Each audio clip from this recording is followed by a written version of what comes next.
Welcome to The Explainer. Today, we're jumping into one of the most important management books of all time, Peter Senge's The Fifth Discipline.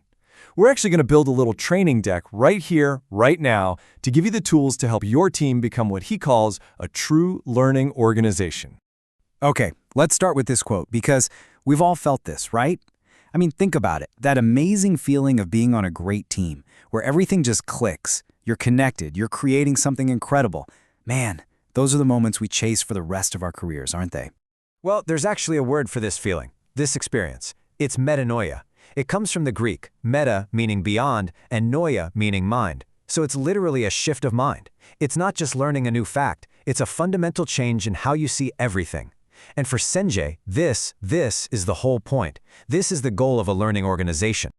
So let's begin right there. Our first section is all about what it takes to get to that fundamental shift of mind.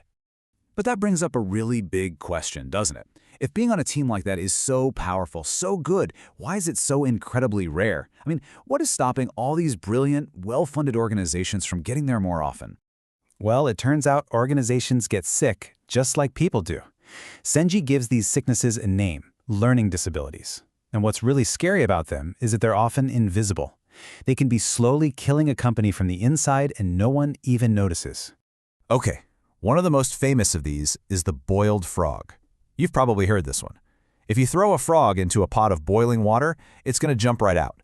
But if you put that same frog in lukewarm water and just slowly turn up the heat, it'll just sit there, perfectly comfortable, until it's too late. It boils without ever realizing the danger. And look, this isn't just some cute parable. This is a real thing. For decades, the U.S. auto industry was the frog. The water temperature, that was Japanese market share, it just slowly crept up, from like 4% to over 20%. And for 20 years, Detroit just sat there, feeling comfortable. By the time they finally woke up and realized they were in a crisis, well, the water was already boiling. Here's another one you've definitely seen. It's the I am, my position disability. This is when we get so attached to our job title, I'm a marketing guy or I'm a coder, that we completely lose sight of the bigger picture. We start defending our little piece of turf instead of working together to help the entire organization win. So, those are the problems, the diseases. What's the cure? Well, it's not some quick fix or the latest management trend. It's a whole new way of seeing. It's the core discipline, the fifth discipline, systems thinking. Now, the very first law of systems thinking is kind of tough to swallow. It's that today's biggest problems are almost always caused by yesterday's solutions. Think about that. We spend all our time putting out fires, reacting to symptoms, but we never, ever look at what's actually causing the fire in the first place. Senge tells this perfect little story about a rug merchant. He sees a bump in a beautiful carpet, so he stomps on it. But the bump just pops up somewhere else, so he stomps on it again and again. He's getting exhausted and frustrated, but it never occurs to him to just lift the corner of the rug. If he did, he'd see the real problem. There's an angry snake under there. How often are our solutions just stomping on bumps? And that leads us right into the next law. Those quick fixes, the stomping, they often work. For a little while. Behavior gets better before it gets worse. You can throw a ton of money at a marketing campaign to cover up for a lousy product, and your sales might even go up for a quarter, but you're just masking the real long-term damage you're doing.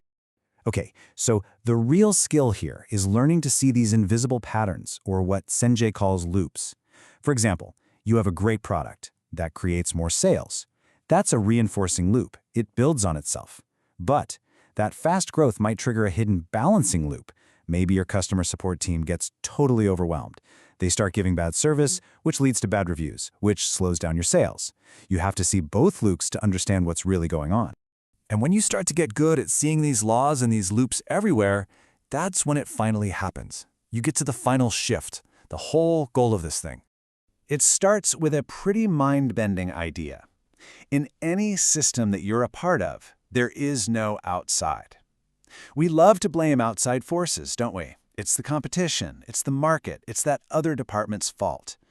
But systems thinking says, no, that's an illusion. You're all connected.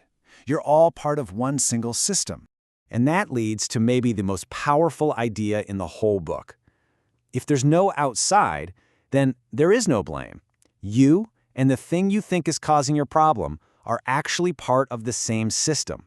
So the solution isn't to fight your enemy. The cure is to fix your relationship with your enemy. So I want to leave you with this question to chew on. Now that you have this new way of seeing things, what's a problem in your organization?